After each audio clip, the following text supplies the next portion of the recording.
This video is powered by the pros at Pascal Air Plumbing and Electric. Arkansas owned, Arkansas operated. GoPascal.com. Bob, hey, how are you doing today? Hey, I'm doing well. How are you guys? All right, man. I'm all right. Sun shining today at Arkansas versus Georgia. And, man, the way this team keeps playing right now, might not have to send the paper might not have to send anybody for the NCAA tournament unless it's in Omaha, because right now the way they're playing, they should be at home. And I remember a year ago we were maybe a year ago we were wondering if they'd be at home or not, but the signs were not trending in the right direction, and they ended up having to go on the road.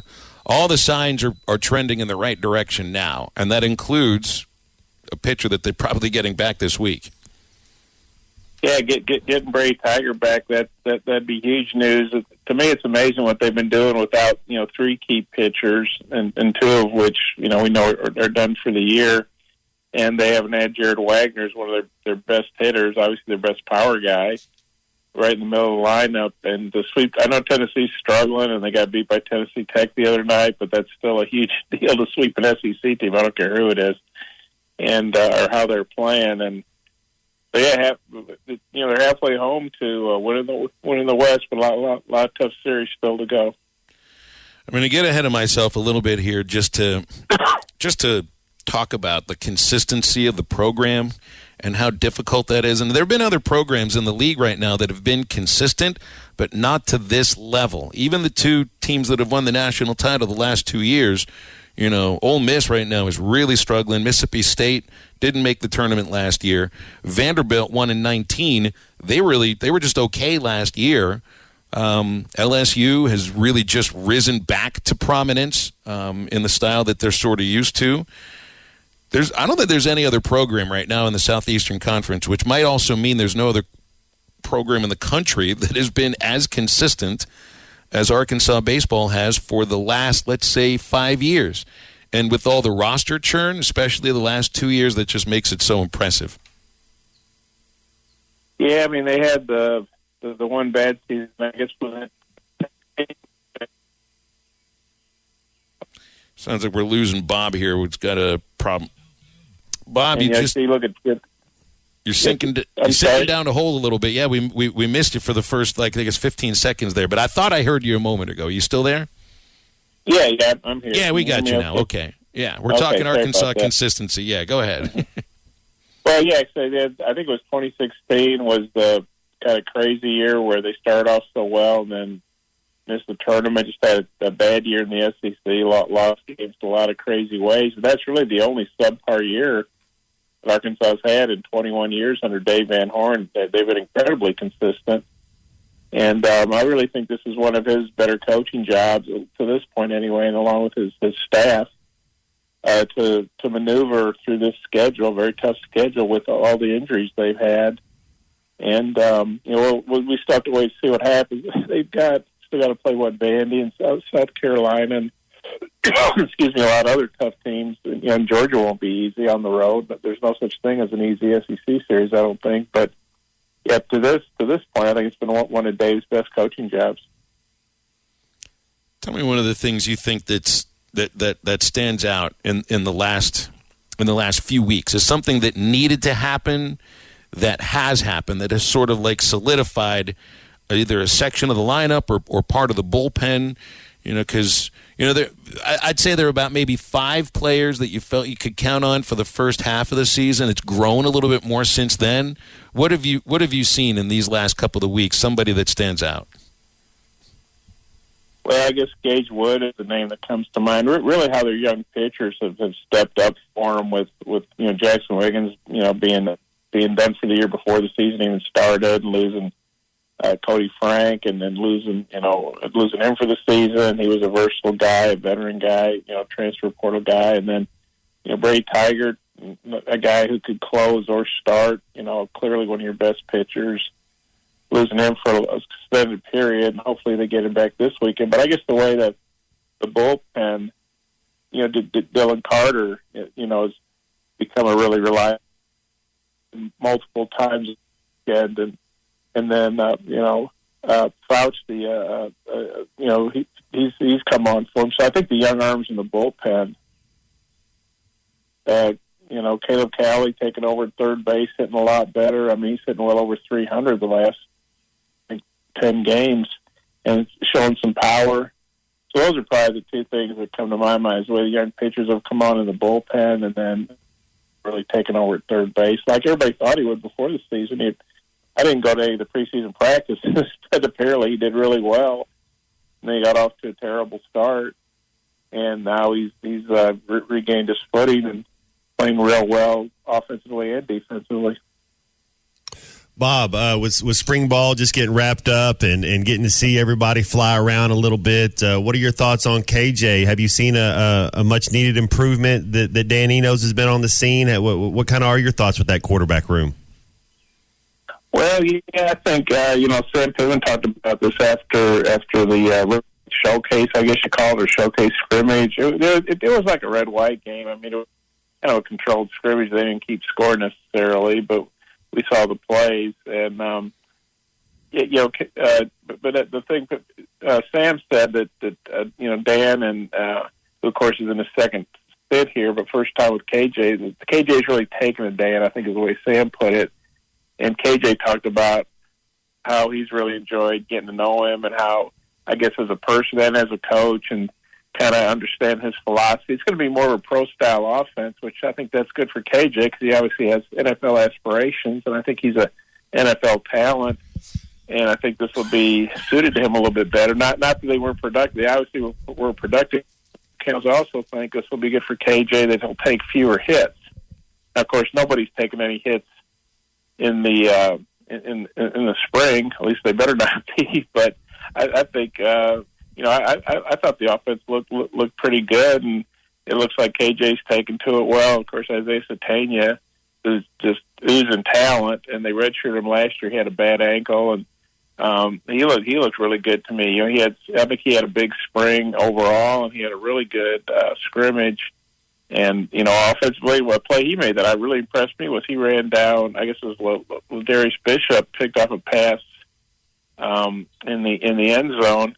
Was returning it for a pick six, and Isaiah chased him down. He has track speed. He's going to be running track for Arkansas probably in the future, not this spring. But yeah, I was impressed with KJ overall. I think him and Enos are working pretty well together.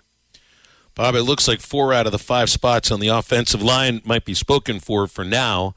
I know that the defensive line really was a strength, maybe the number one strength in the scrimmage, and that always makes me think that if in a team scrimmage or some sort of a glorified practice like what that was, if one side of the ball is dominant, that makes me worry a little bit about the protection from the offensive line, because I know the quarterbacks were kind of running. Nobody got hit because you're not doing that in a scrimmage, but. Was it a matter of the D-line being that good, or is the O-line, do you think, a little shaky? Well, I think the defense is always ahead of the offense in practice. And, of course, this was the 15th practice, but still, you think about it, fall camp, that's about halfway through fall camp. But, when they brought in through the portal and some of the guys they've got, coming back, I mean, Landon Jackson, he played in every game last year, but he was still getting over the defensive end we're talking about from LSU.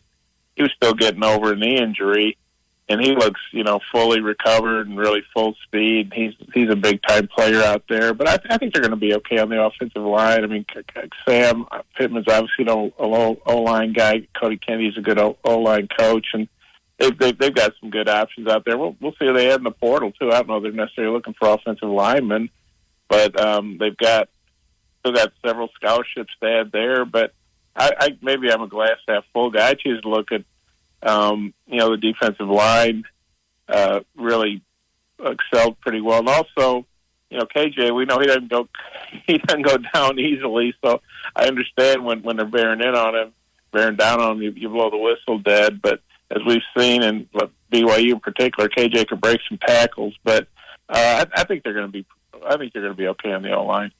Bob, that back end of our defense last year was one of the worst we've had in the last decade in Arkansas football. What are they going to be better at the safety positions and the cornerback positions this year? Yeah, I think so. I think like you said, I think it's going to see a whole lot worse. And of course, they had a lot of sacks last year, but in some games they didn't get a lot of pressure on the quarterback. I think they'll be able to get more consistent pressure on the quarterback, which will help the back end there. But obviously, they've get McLaughlin back. Dwight McLaughlin, getting him back, that was a big thing because he was their best cover guy last year, I think, and he's only going to get better. And then they obviously got the transfers from Baylor, that Big 12 experience, and I think they're also going to add.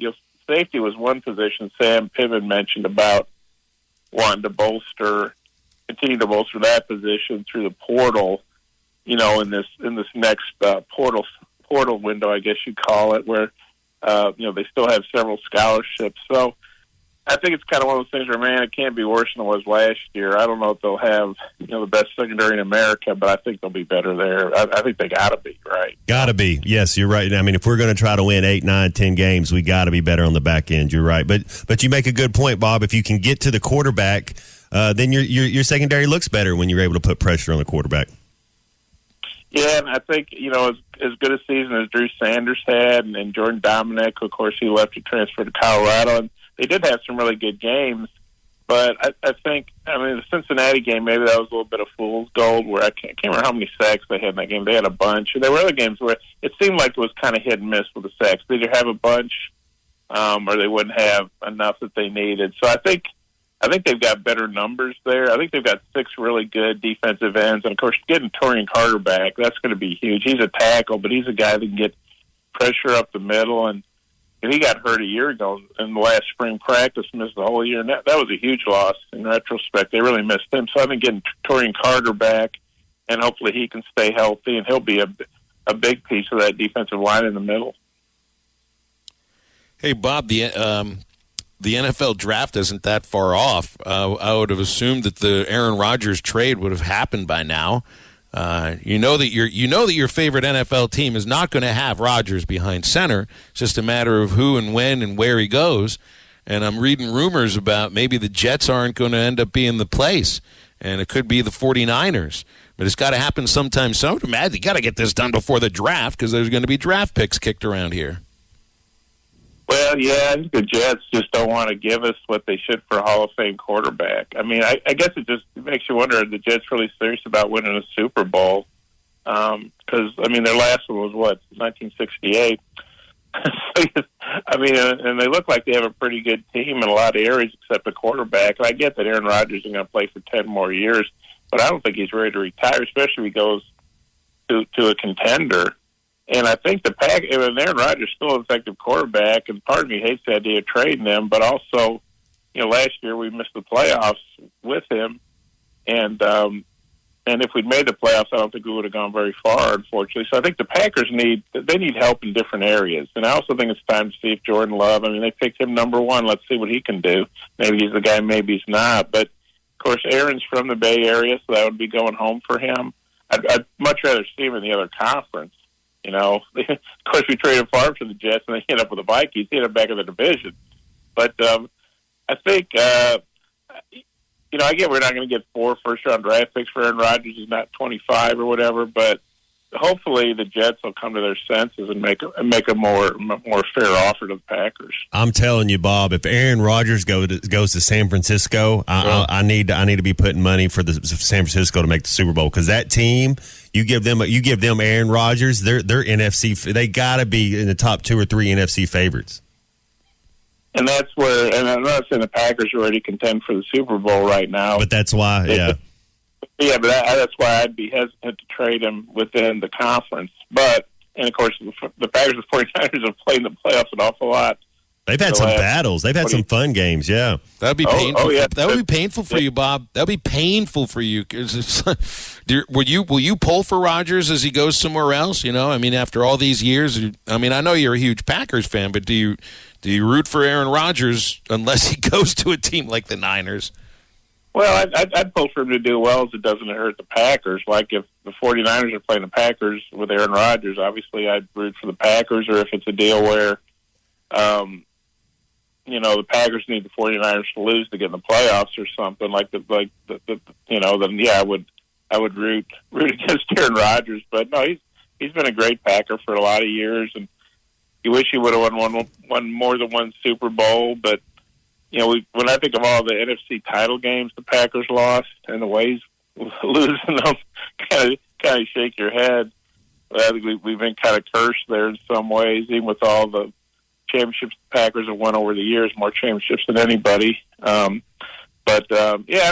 wish Aaron Rodgers well. I mean, I think he deserves to play for a contender here at the end of his career. And right now, the Packers, not saying we couldn't win that division or go to the Super Bowl, you never know. But I think it's probably time to, like I say, see what Jordan Love can do. We used the number one pick on him. We traded up to get him.